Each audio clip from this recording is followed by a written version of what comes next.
This podcast is sponsored by DRC Group Limited. DRC Group Limited is an official waste management company based in Cardiff. If you have any waste that needs to go and can't find the appropriate business to do it, look no further than the DRC Group boys. They will provide you with the best service and positive attitude when it comes to solving your waste issues, and these guys are available throughout the week. If you want to get in contact with them, you can look them up on all their social media platforms on Twitter, Facebook, or even Instagram, or even phone them on their number at 07837 256 124. Again, if you want to contact them on all their social media platforms on Facebook, Twitter, or social media, or even their phone number is 07837 256 124. If you're looking for the best quality service and the right people to get rid of your waste, then again, DRC Group Limited is the business for you.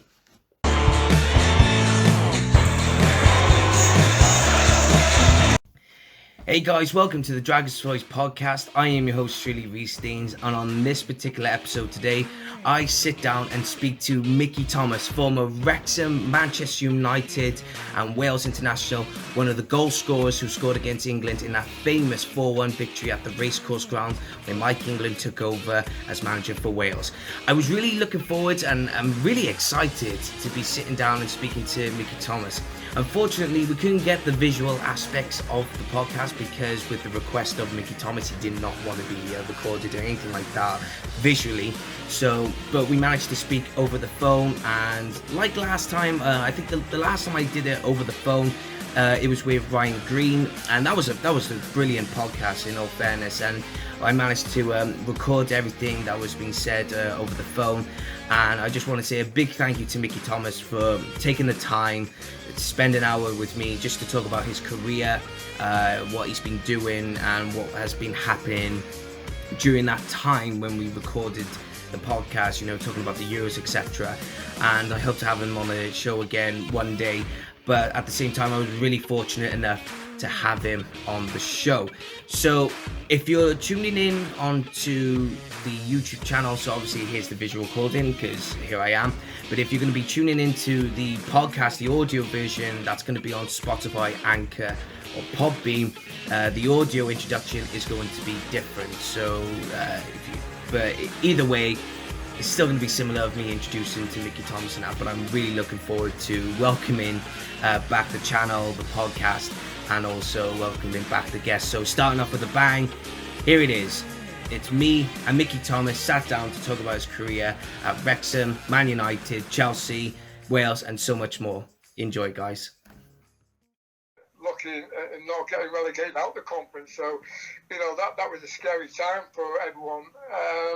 I want their football status to come back. I want that. There's no question that's where their history is, and a good history as well.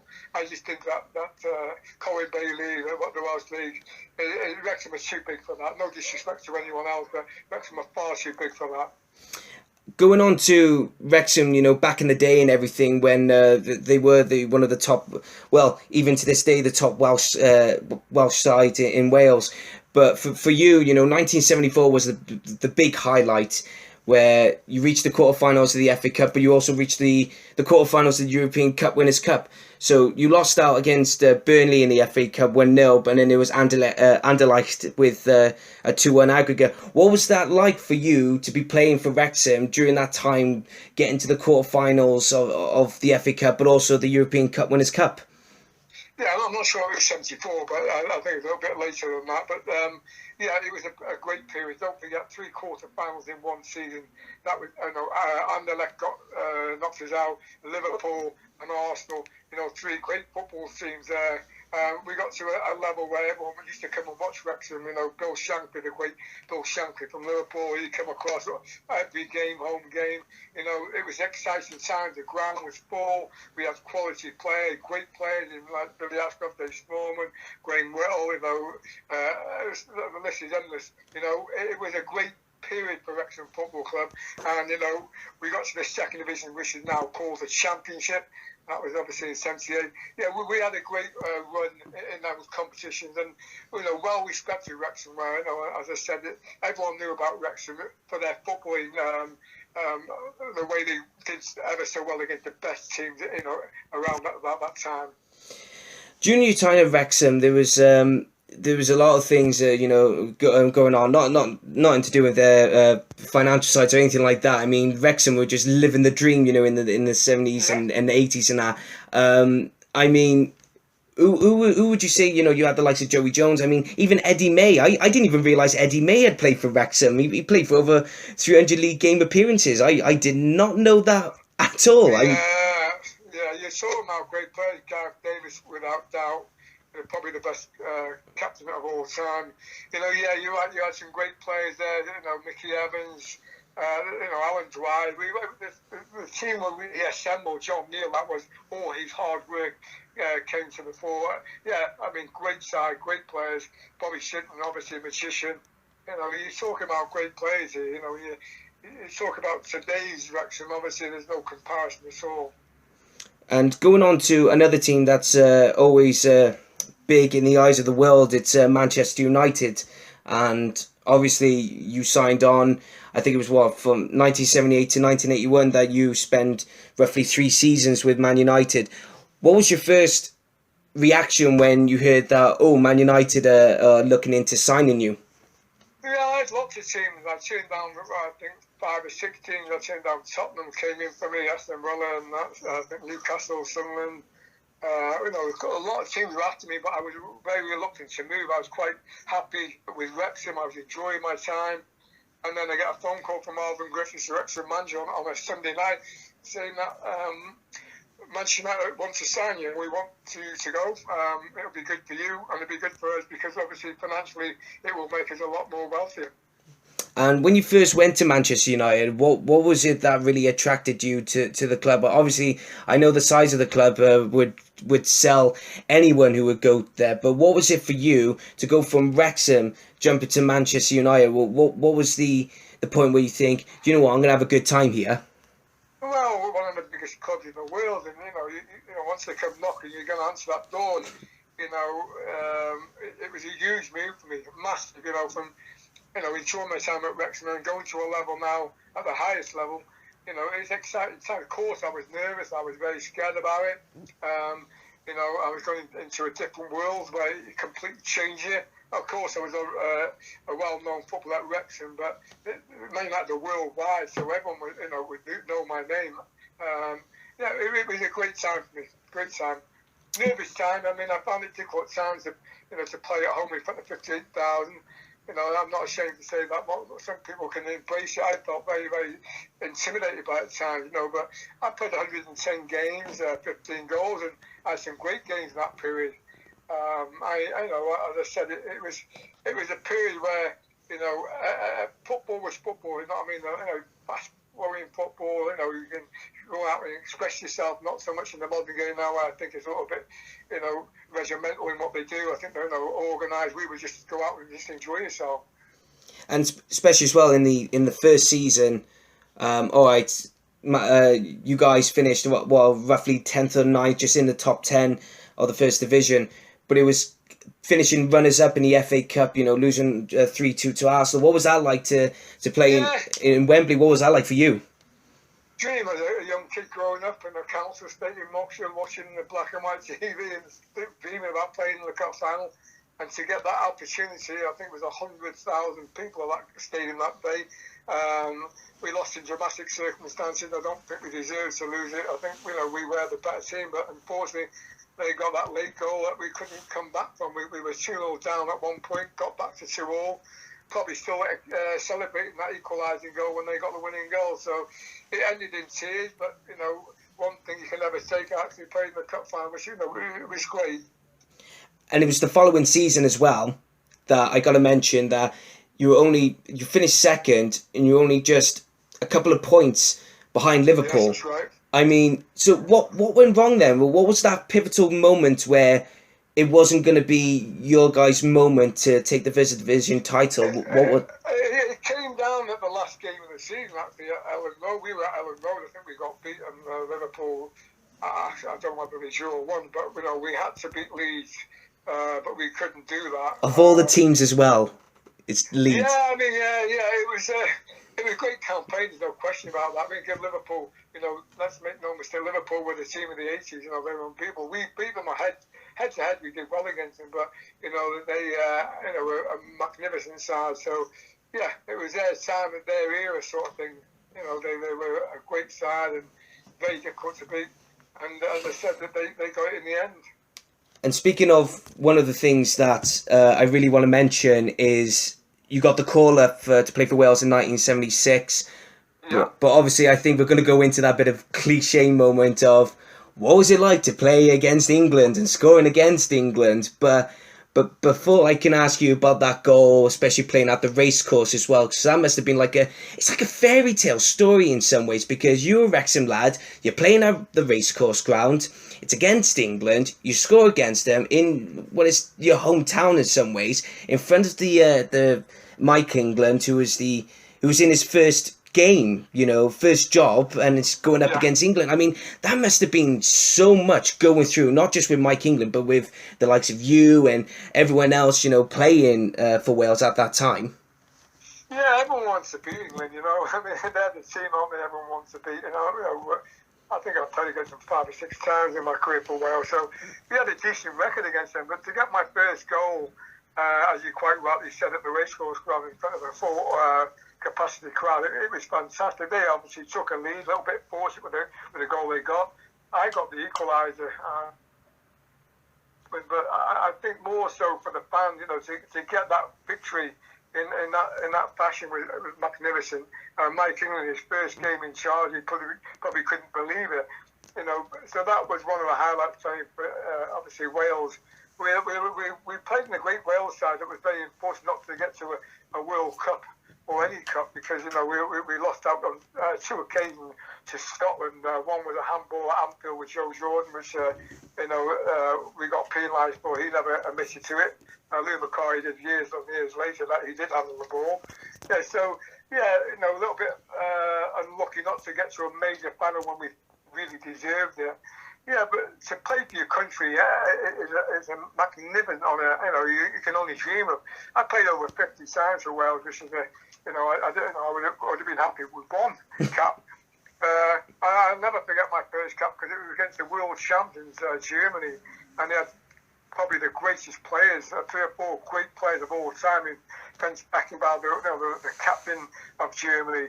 Bertie Vogts, the right back I played against that evening, the goalkeeper. They had some great players. So yeah, it was although we lost that game, I got man of the match sort of thing after the game, and I remember Terry Hall said in the bathroom, I never heard you before. I said, but you're some player. So yeah, it was great. One of the games that I really want to mention is it just sticks out in my mind. It's Wales 1, Brazil 1. It was that draw. I think Brian Flynn scored that goal. Was you playing that day? And also, playing that game. Yeah, because I think the Brazil manager said after the game, he said, I would have one player on my Welsh team, it would be number 10. That was me, obviously. He's got a great left foot. So, what a nice compliment that was. Yeah, so it was a great game, 1-1. It was a friendly game, make no mistake about that. It wasn't a proper game, but it was a game that we enjoyed. And Brian Flynn with a great header, by the way. It was a great occasion as well. To play against the likes of Brazil, you're very lucky in your career you can actually do that. One of the things that I wanted to ask you as well about the Wales squad was 2 people, actually. The first one was Mike Smith, who was the manager before Mike England, and obviously he unfortunately passed away this year. I just want to know, because I think he was the one who gave you that call up for Wales. I just wanted to know from your experience with the man, what was he like? What was he like to be around with, and also what was he like as a manager? Well, Mike Smith was like a modern day manager as they are today. He's very much into the opposition, and we used to give his things to read. Me and Joey, we didn't bother reading, to be honest. It was like, a modern day manager, but to give me that chance. Just to say about Mike Smith, great status now he's left us, but he gave me that opportunity to play for my country. He had the belief in me to give me that opportunity, and I'll never forget that about Mike Smith. What a great man he was. But as I said, as a modern manager, he was in the early 70s. That's how he would. That's how he operated. He was very thorough in how the opposition played against you. So yeah, it was a different way of looking at it. I never did that before, so it's all new, an experience for us at the time. Another person as well that I would like to mention is Dai Davis as well. I mean, talk about Welsh through and through. He was Welsh through and through, and I think, I mean, you couldn't get anyone Welsh than him. I think was it him that because I don't know what game it was. I think it was either the Scotland or the England game, either one, where there was that national anthem controversy. Was he the one at the helm just went, right, we're protesting this? I know a lot of you guys were probably in the same boat, but was he the one to lead it out to go, right, this is what we're going to do? Yeah, he was, Dai. I mean, Dai was a great goalkeeper. I don't think he gets the credit he should have got. You know, he's a wonderful goalkeeper. You know, magnificent time at Wrexham as well, where he played a major part in our success there. Yeah, I mean, Dai for me was passionate. John Mahoney as well, he used to have a Welsh badge on his back of his jeans. You know, very patriotic, very, very well through and through. And Dai was probably the main one to say, we're Welsh now, let's sing. I couldn't sing that stuff. I don't think many people could, but we tried to learn it. As I said, Dai knew every word inside out. He was a legend, make no mistake, but certainly for Welsh football, should never be forgotten. What was your last game for Wales then, leading up to the end of your Wales career? I think it was Hungary. I do forget things later, but I think it was Hungary. My last game was a friendly against Hungary, and I didn't swap my shirt. Normally players have to shirt and that, but I got up quickly then, and I sat in the dressing room. We both swapped shirts with I had his shirt, he had mine. Yeah, so we swapped shirts. Yeah, that was another thing as well. Playing for the country, playing against different sides and all over the world. It was, we had a couple of friendlies really. One in Milan and one in Kuwait. Never been to those countries before. But very, very interesting places to go and see and that. So yeah, we had a lot of good experience playing for Wales. It taught us a lot as well. One thing I got to mention though is your time at Chelsea. You became second division champions, and I think it was you and I think you said earlier on it was you and Joey Jones that you guys were part of the squad to help Chelsea win the second division title. What was that? What was that like for both of you? To play side by side with each other, especially playing for Chelsea and winning them the second division title. Yeah, Joey's a legend at Chelsea. They'll never forget because he changed their fortunes. That's for sure. His fist salute, his passion, his commitment. You wouldn't want to mess with Joey if he's in a bad mood because he could sort you out. On a football pitch, he was ruthless. And he really was a physical type of player that you love to have in your side. I had a dream start at Chelsea. Never lost a game in 21 games. We won promotion back to the Premiership. I scored 2 goals on my home debut against Sheffield Wednesday. So, yeah, my relationship with the Chelsea fans was a good one as well. We were certainly the fans' favourites when we played in that period of time. Let's talk about the time then. I know you spend your days at Brighton, Stoke and Leeds, etc. I love Stoke. I love Stoke. I had a great time there. They changed my fortunes around because I was getting a bit of a bad name of being a nutter, a crazy guy, which I probably was. But I went to Stoke and revitalised my career. I won the Player of the Season, double figures in goals, only missed one game here. So, I got a lot of time for Stoke. I got on well with the fans there. I really had a good relationship with them as well. So was it down to Lou Macari then that really you didn't see eye to eye with him that made you... No, Lou was fine. I love Lou. Me and Lou get on with him. I speak to Lou all the time. I see him at Old Trafford. I work with Lou. No, it was a period of time. I was already gone really before that. They already released me. I don't know who released me, but it was they said it was the manager, but they sacked the manager. But obviously, I think the chairman, and I got a phone call saying that obviously I wasn't wanted. And that was fine. I wouldn't have played the year that year and got double figure in goals, so I don't know how I actually came to leave. But Lou eventually came in anyway. But I already made my mind up to go elsewhere. Do you ever still go? I mean, obviously, I know that 18 months, being indoors and everything with COVID and that. But even before then, did you ever still find the time to go and watch Stoke City whenever you had the free time? I actually been this weekend for the first game of the season. They asked me to be a guest for the first game of the season, so I went there at the weekend. They played Reading and won the game 3-2. Yeah, I mean, they always ask me to come up there, and as I said, I've got a good relationship with a lot of fans up there and a lot of former players as well. What about Joe Allen then? Did you ever speak to Joe Allen at times where if you saw him, you'd be going, "Hey, Mickey, got any advice?" or just speak about whatever? Did you ever have that opportunity? I met Joe in Mere Golf Club, and that. Yeah, he's a wonderful player. He's captain of Stoke City now, and as I said, I did the Stoke TV before the game. I was on the screen while they were warming up, and I give him a very nice welcome, a nice message on that Stoke TV. So yeah, that was good. He probably heard what I said. Yeah, Joe Allen's a great Welsh player as well. As I said, Welsh football has been really, really good for the last few years. Fantastic youngsters coming through. We've had a good competition, and obviously in the Euros, we've done really well. And the Welsh football now has had that more opportunity to qualify and more chances to play in these big tournaments, which has been great for Welsh football. Certainly the Welsh fans that deserve it.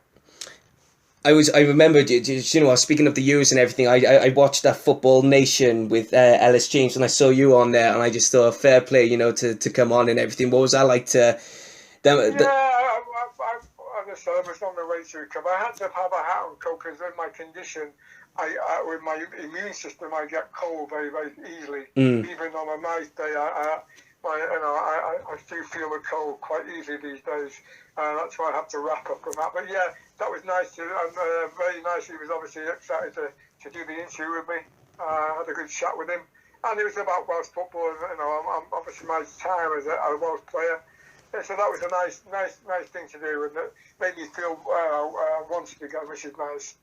If you wanted, Mickey, you're always wanted, man. You're Mickey Thomas, the Welsh legend, loved by many. There's no doubt about that. Literally. Yeah, I mean, I've played a lot of football, and I've been around a long, long time. Lucky enough to still going after, I was well looked after by the hospital. Great credit to them for saving my life, because I was on the borderline. Maybe it might not make it, so I asked to have an operation to save my life, and so far it's been successful. So I just like to thank those that obviously looked after me. Oh, without a doubt. And just moving on to then your second time at Wrexham, the big return. And before I want to mention that famous FA Cup game against Arsenal, there's one game that I really want to mention, and I don't think it's really talked about, maybe because it's the result or something like that, but it's I don't know if you were part of it, but it was the European Cup Winners' Cup against Manchester United. I think it was just beaten. I left them, I missed that. I looked out for that result, yeah. I wasn't at Wrexham at the time, obviously. I can't remember where I was. Was it Porthmadog, was it?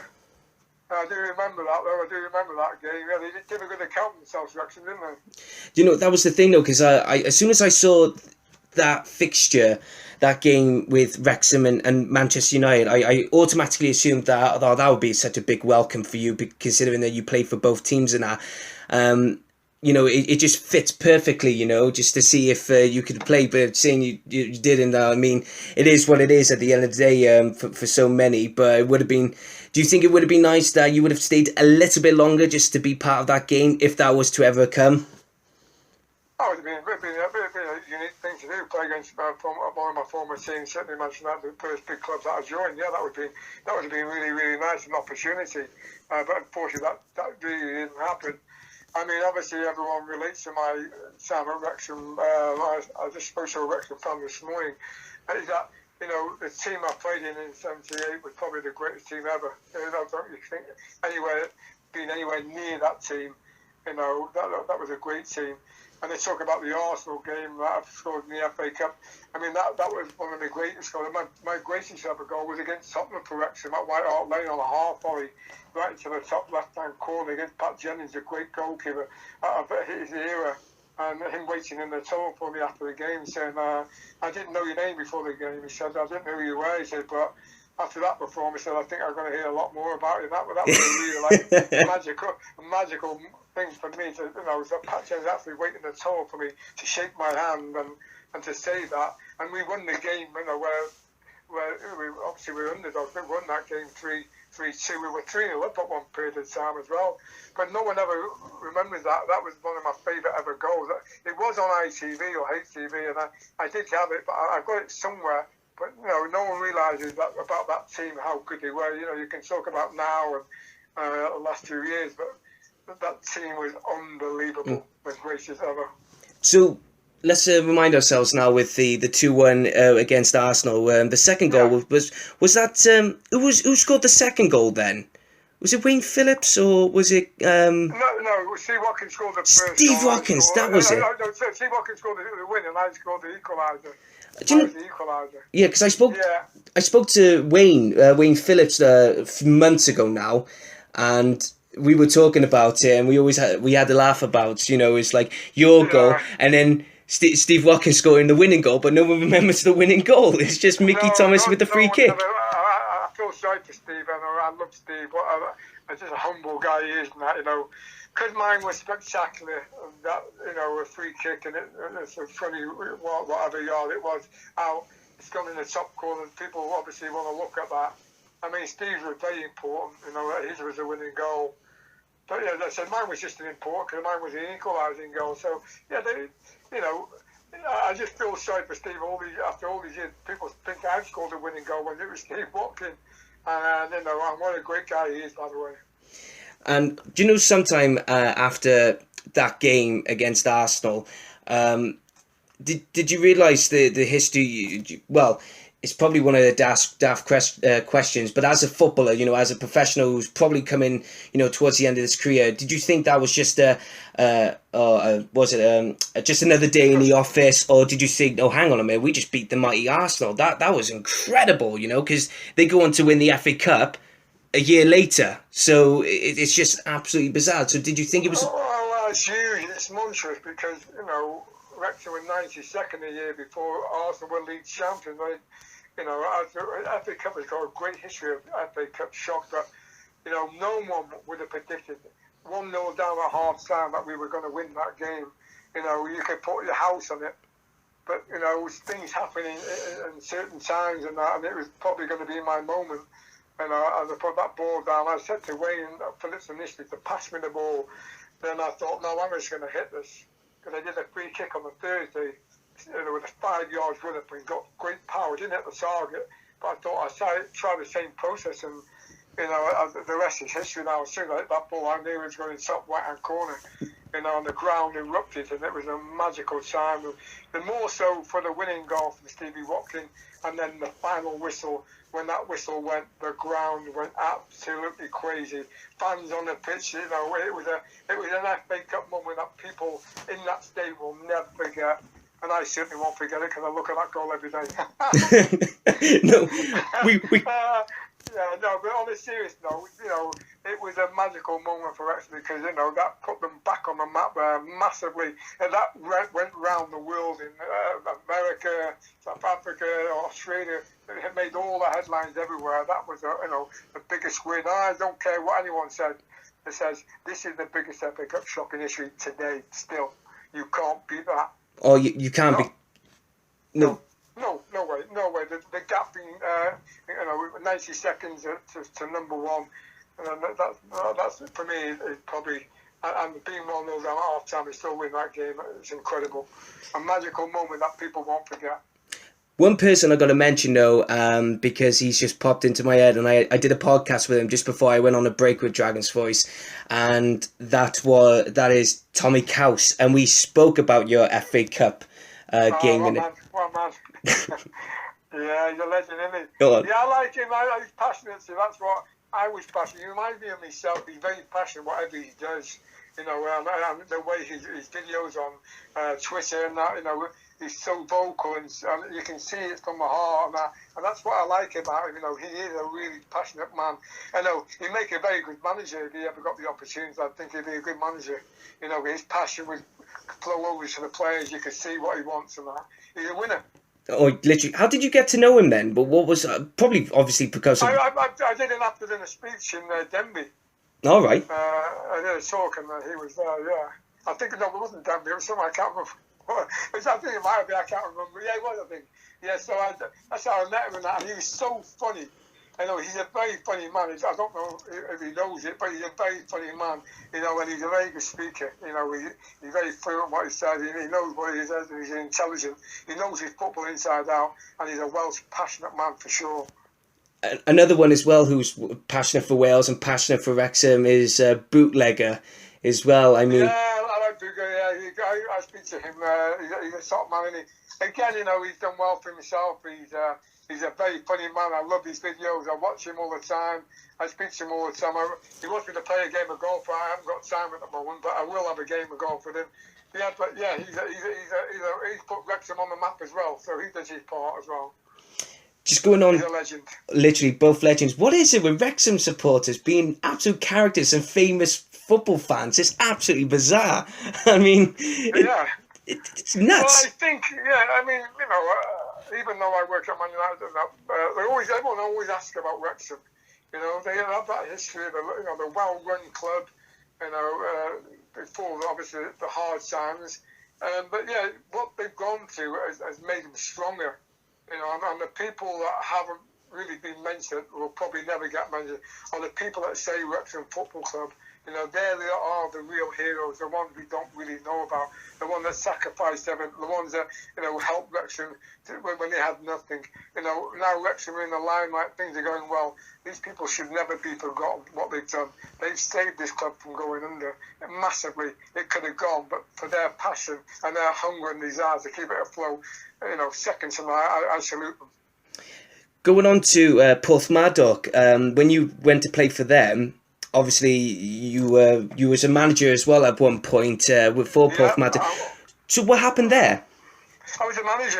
Little did they know I couldn't manage myself. So that was a good period of time. I loved it. Yeah, I went there and I helped them out really. I enjoyed it, because I come from a council town. I always wanted to be a footballer. I always wanted to play football. So no matter the level, no matter how old I was, I wanted to still continue. So they give me the opportunity to play some football. I played for Amlock Town as well. Yeah, obviously getting on in years and that, just having a little bit of fun, but enjoying it. And, at that level, some people don't want to ever go back to that level. I enjoyed it. I had a great great laugh with the players. And hopefully I did a lot for them as well. And so sort of afterwards, and obviously, I didn't particularly want to go into this because of it was just. Say what you want. Oh, I said fair enough. So it was just after there was prison terms and everything. And speaking of prison, I spoke to Mark Hazelwood about it, and he was more open to talking about his time in prison. And I just found it amazing how so many people could be so comfortable in that. And I was just I was going to ask you, what was it like to, when you went to prison? Was it like I don't know, what, like an arrow pointing at your head, a big target because of who you were? No, I never was a target. I never had any problem. I always wanted to be an inside forward. So when I went to jail, I got the opportunity. Yeah, I want to be, as I said, it happens, isn't it? It's an experience, a bad experience, but, everyone makes mistakes. We're all human, aren't we? So we just have to move on. It's how you come out of that. As I said, it might have been a tough time for me, tough time for my family, but, yeah, I'm not a bad lad. I'm just a silly lad, really. And that's what it is. You just got to get to the next phase of your life, innit, and move on and forget about what's happened. Think about the good times. Not to be negative, just to be positive, Oh, yeah. We all got different things. We all got things going on, but just have to get back on track and go for the future. That's what I've done. And I said I've done really well for myself in that period. Speaking of, so after your prison term, obviously you went through battles with cancer and everything, but still at the end of the day, you still had the support from your family, you still had the support from just basically everywhere, not just in Manchester United fans, Wrexham fans, just all Wales fans all over, all the support. So what did you try? Amazing. That thing will live for me forever as long as I'm alive. The support I got was incredible. Manchester United were fantastic. I got so many former players that helped me. Joey was a great strength to me, of course. My great friend Joey Jones. Adam Moore, Kevin Ratcliffe, and Graham Shaw, Gary Owen, Alex Ferguson, and phoned me and everything. Yeah, the whole football. There's lots of Gary Owen. There's loads of people out there that helped me. The ones that never get a mention. I thank them. The most important people were the people in the hospital that, when I got diagnosed, they said it didn't look very good for me. So for them to make me be alive today, I have to say, I say a prayer every night anyway. I'm not a type of person, but I thank them for helping me. There's no question they saved my life. Just quickly mentioning about Leeds United for a moment, because I think it was around about the time, it was 1989, 1990. I think it was when Leeds United won the First Division title before. No, was it that, or was it just after? I can't remember. I was there, yeah, I joined them. They signed me, Howard Wilkinson signed me. With Vinnie Jones and a few others, John Henry, Tim Beglin. Was Gary Speed there? Gary Speed was there, yeah, young lad, yeah. Yeah, I met his dad there as well, and obviously his girlfriend. Yeah, Gary Speed was a wonderful human being. Great sadness how it all came to an end. Obviously, I couldn't believe it when that news filtered to me on that Sunday morning at 7:30 in the morning. I couldn't believe it. Robbie Savage told me I couldn't believe it. It was like, oh my God, I don't believe it. But what a great shame. What a great shame that was. During your time at Leeds then, what was that like? I know you only played... Well, yeah, I had 4 operations. I had 2 operations before the season started. I got injured in a friendly game. I came back after 10 days for the first game of the season away at Newcastle United. And I played the game, but I thought my knee go again. Then I played the next game at home to Middlesbrough. Gary Palace's last game for Middlesbrough, and then I played Blackburn Rovers at home, and I came in after the game. I said to the manager, I came off injured. I said, listen, I need another operation. He goes, yeah, what do you mean? I said, listen, I've never had any trouble with my knee until I came in. I know something really wrong. And then I had another operation, so really I couldn't get back from that, really. And these were flying as well. So I played 4 games. That was it, really. But they were a very run club. They were a very, very good football club. Yeah. There's no question about that. I know no one likes these, but as a football club, they were fantastic. They knew how to look after. I was injured for a long period of time, but they certainly looked after me. One last question then, Mickey, before we conclude this podcast. And I just want to say as well, thank you so much for taking the time just to speak to me about your football career and just basically football in general. You know, it's always great to speak to footballing legends like yourself, just to have fun and just cherish this moment. I really do appreciate it. Yeah, I mean, obviously, my time started at Wrexham, and my time finished at Wrexham, and that's why at this moment in time, my priority is obviously to stay alive, but I want to see Wrexham go out of football, back into the Football League. That would be something special. 14 years in a non-league. I would like to see him this time round. Of course, money doesn't buy you success, but it certainly will help you. It will enhance your chances of promotion. So hopefully the manager, I wish him well, and I hope that they can get the right team and that they get out of this division and we can support them even more back into the Football League. Last question for you then, Mickey, is always a cliche on my show. It's how do you look back on your career? I wouldn't change a thing. I was that free-flowing. I did what I wanted to do. I gave everything on the football pitch. I'm certainly, I've made a lot of good friends along the way, maybe 1 or 2 enemies, but I've enjoyed my time, and as I said, I look back with great satisfaction. This podcast is sponsored by DRC Group Limited. DRC Group Limited is an official waste management company based in Cardiff. If you have any waste that needs to go and can't find the appropriate business to do it, look no further than the DRC Group boys. They will provide you with the best service and positive attitude when it comes to solving your waste issues, and these guys are available throughout the week. If you want to get in contact with them, you can look them up on all their social media platforms on Twitter, Facebook, or even Instagram, or even phone them on their number at 07837 256 124. Again, if you want to contact them on all their social media platforms on Facebook, Twitter, or social media, or even their phone number is 07837 256 124. If you're looking for the best quality service and the right people to get rid of your waste, then again, DRC Group Limited is the business for you.